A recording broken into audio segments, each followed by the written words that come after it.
भाई मैंने जंतर जो मंतर के अनाउंसमेंट ऊपर सुना था, उन्होंने कहा था हम अभी जंतर मंतर, जब तक हमारी मांगे पूरी नहीं होती, 2 और मांगे बची हुई हैं, हम जंतर मंतर पे बैठे रहेंगे। देंगे तो फिर अभी अभी करेंटली जो स्थिति है वहां पे ऑलरेडी मंच से अनाउंसमेंट हो रहा है। ठीक वहां है, पे तो आप अगर अपने ऐसा है तो रिपोर्टर से पूछिए वहां जरा से। मुझे नहीं लगता सर कि जब तक ये बातचीत, आप अपने रिपोर्टर से पूछिए। ठीक है, मैं हम पूछ लेते हैं सर, आपने कहा है तो हम पूछ लेते हैं, लेकिन लेकिन जाहिर सी बात है कि जीत का जश्न भी मनाएंगे, वहां कोई स्पीच भी होगी, और ये दोनों जब बातचीत का लिखित एश्योरेंस अगर लेके जाएंगे तो वहां स्टूडेंट्स को दिखाएंगे भी। ऐसे थोड़ी आंदोलन उठते हैं। लेकिन अगर आप कह रहे हैं तो मैं अपने रिपोर्टर से बातचीत कर लेती हूँ। आपको आंदोलन खत्म कराने की जल्दबाजी जो है वो मैं समझ सकती हूँ होगी शिवम, लेकिन यहाँ पर आपको नहीं लगता है कि भाई ठीक है, यहाँ से अब राहुल गांधी जिस तरह से हर सेक्शन को कह रहे हैं कि डरिए मत आगे आइए, उसके बाद यहाँ पर सौरभ दास को हमने सुना था, अगर आप कहेंगे मैं दोबारा सुनवा दूंगी, उन्होंने कहा कि आगे भी अगर इस तरह की अकाउंटेबिलिटी नहीं होगी, इस तरह से नहीं होगा, तो इस इस्तीफे पे नहीं रुकने वाले।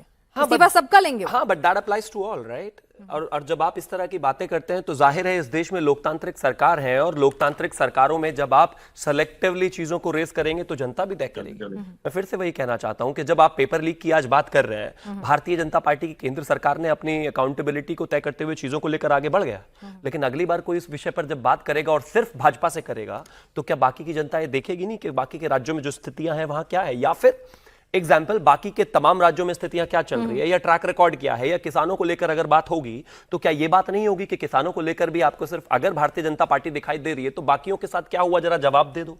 अगर इंफ्रास्ट्रक्चर पर बात होगी तो बात होगी कि राज्य क्या कर रहे हैं, जनता तय करती है। मैं फिर से वही कहना चाहता हूं, किसान आंदोलन को भी हमारे खिलाफ इसी तरीके से प्रोजेस करने की कोशिश की गई थी और कहा गया था कि भारतीय जनता पार्टी दमनकारी सरकार है, इसको यूपी से हटा दो, ये किसानों के खिलाफ की सरकार है। उस एजिटेशन के बाद भारतीय जनता पार्टी प्रचंड बहुमत के साथ सरकार में आई। वो इसलिए आई कि जनता इस चीज को देखती है कि भाई आपने एक सरकार के खिलाफ एक एजेंडा चलाने की कोशिश की और जेन्युइन मांग भी साथ में थी, सरकार ने जेन्युइन मांग को एड्रेस करते हुए चीजों को लेकर आगे बढ़ गए कि ठीक है चलिए इसको बेहतर करते हैं। तो जो बाकी के एजेंडा चलाने वाले हैं उनके हाथ से एजेंडा छिन जाता है। आज अरविंद केजरीवाल जिस तरीके से अग्रेसिवली सरकार पर टेक ऑन कर रहे थे या फिर राहुल गांधी कर रहे थे, now It is the time when people will ask you questions as well कि बॉस आपके राज्यों में क्या है। जैसे कि कल छात्र आंदोलन में पत्रकार वार्ता में बात करते हुए एक पत्रकार ने पूछ दिया था कि ये सब ठीक है कि जिस तरीके से पेपर लीक्स हो रहे हैं केंद्र में आप इस पर इस्तीफा मांग रहे हैं, क्या पंजाब पर भी बात करेंगे? तो जवाब नहीं था।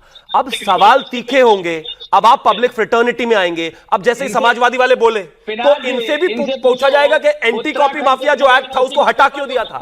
जब आप जनता के बीच में आते हैं ना तो आपसे सारे सवाल पूछे जाते हैं, कोई बचकर नहीं जाएगा। उसके बारे में बताओगे? उत्तर प्रदेश में 25 पर्चे लीक हो गए हैं, कौन बताएगा ये बताओ? हम तो जवाब देंगे भाई। मैं तो खड़ा हूं आपके सामने भाई।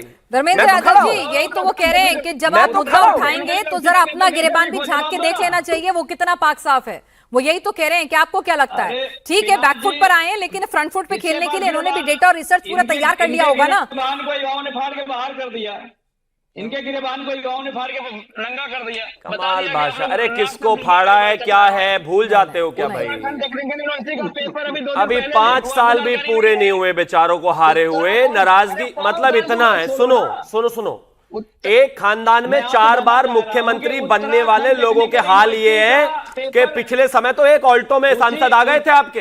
ये अहंकार। मैं कहता हूं कि हम तो युवाओं से बात करके चीजों को सुलझा लेंगे। कभी अपनी पार्टी के युवाओं को भी देखा है क्या? जीतते हो नहीं, जीतते हो नहीं, परेशान अलग से रहते हो, जीत दूर दूर तक नहीं है। केंद्र और 20 राज्यों में भाजपा की सरकार है, युवा भाजपा के साथ है और ये कह रहे नहीं हमारी जीत हो गई। आपके परिवार में नहीं है। नहीं, मैं तो कहता यादव जी, मैं क्या कह रही हूँ, सोशल मीडिया प्लेटफॉर्म से निकलकर दबाव जो है वो सड़क से ही बन सकता है। तो वही तो मैंने आपसे पूछा कि सड़क पर उतरने में विपक्षी नेताओं ने बहुत लंबा वक्त ले लिया। पहले छात्र उतरे, उसके बाद आप लोग उतरे, और बीजेपी कोर्स करेक्शन करते हुए उसने इस्तीफा भी ले लिया, जेनजी से संवाद भी स्थापित कर रहे हैं। अब यहाँ से सीजेपी के जो ये छात्र हैं, इनके साथ जो तमाम लोग हैं वो किधर जाएंगे? आपके साथ आएंगे? पिनाक जी इस्तीफा दे दिया क्योंकि युवाओं के सामने घुटना टेकने के लिए मजबूर किया गया। ठीक है, अगर पहले वार्तालाप करने आते, पहले तो बात ही नहीं करने आ रहे थे, उसके बाद जब लास्ट में बात करने गए तो इन्हीं लोगों के मोबाइल छिनवा लिए थे। आपने वीडियो देखे होंगे, तो उस समय तो बात करने के मूड में नहीं थे। ठीक है, लेकिन जब इस देश ठीक है का रोहित जी, युवा घर से रोहित निकल जी, के बाहर आ गया, पहले तो सिर्फ मैं गुस्सा अपने धर्मेंद्र को प्रधान तक था, नाराजगी उनके खिलाफ थी, बाद में उसी मंच से हमने देखा सरकार और शीर्ष नेताओं पर भी सवाल उठने लगे, नारेबाजी होने लग गई। कहीं आपको लगता है जो डिले था उसने और ज्यादा स्थितियों को खराब कर दिया और यहां से अपने उस वोट बैंक को क्या आप वापस अपनी तरफ मनाने में कामयाब हो पाएंगे? विनाश जी देखिए, 20 दिन तक तो देश का विपक्ष पूरी तरीके से गायब था। ये किसी भी युवा से उसका हालचाल तक पूछने नहीं गए, हेलो तक करने नहीं गए।